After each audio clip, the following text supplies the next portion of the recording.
She simply had to smile politely while she pictured it. When Bert drove by the "Entering Mansfield, Incorporated 1770" sign, Edie recalled the last time she'd visited.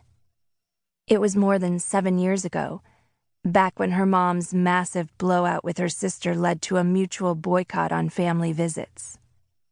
Edie had been startled by her mom's ferocity, and a little impressed, too.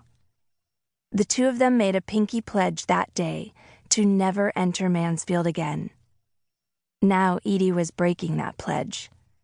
A little knot of guilt and grief formed in her gut. It tightened as the familiar landmarks continued to speed past. The ice cream shop, the library, the murky and probably polluted lake that Edie and her mom used to plunge into on hot summer days. Childhood memories flooded her, one after the other, rushing in faster than she could handle. She accidentally let out a sniffle. Then another. Nora craned around from the front seat. "Don't sulk, dear," she scolded, gentle but condescending. "Bashful I can handle, awkward we can work on, but I can't abide sulking." Edie wiped her nose on her sleeve. "I was just thinking about my mom," she said as the tears continued falling. Bert flashed her a sympathetic smile through the rearview mirror. Edie gratefully returned it. Nora, true to character, took no notice of either of them. "I understand a few tears," she said. "But while you're with us, please try to demonstrate a little moderation." "Moderation?" Edie asked, unsure how such a thing was possible. What was she supposed to do, cry every other tear? Bert reached over and patted Nora's hand where it rested on her lap. "It's only been 3 years," he quietly reminded her. "And a girl only has one mother." "I only had one sister," Nora countered. "But at some point, even Frances would want us to move on." Edie felt her temper rise, simmering under her skin like shaken soda pop. She could handle being criticized.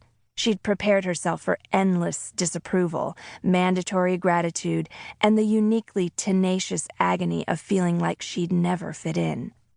She'd even expected the ugly jolt of betrayal she felt for violating the pact she'd made with her mom. But she couldn't believe Nora was putting a statute of limitations on missing someone. Then again, limitations had always been one of her specialties. "I suppose a bit of moodiness is to be expected," Nora continued with a sigh. "Frances was always so temperamental, and you know what they say about the apple."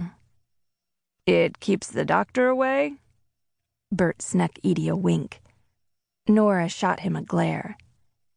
"It doesn't fall far from the tree," she said. Edie bit her tongue, desperate to prove Nora wrong about her temper. The task grew increasingly difficult when Nora failed to cease her censure, soften her put-upon sighs, or get eaten by flying piranhas. By the time Bert pulled the car into the long and winding driveway, Edie was ready to explode. 1,000 words pressed at her lips, none of them polite. Her only solution was to bolt before she said something she'd regret.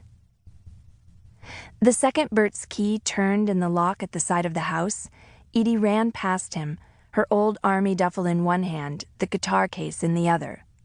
"Where do you think you're going, young lady?" Nora challenged. "Somewhere I can sulk," Edie snapped, the words flying out too fast to stop them. "In moderation." With that, she fled up the stairs, ran down the hall, and slammed the bedroom door behind her. She stood there for several seconds, battling her instinct to flee all the way back to Ithaca. Too bad that wasn't an option. She'd agreed to move here. Papers had been signed, legal guardianship had been transferred. For the next 5 months, until she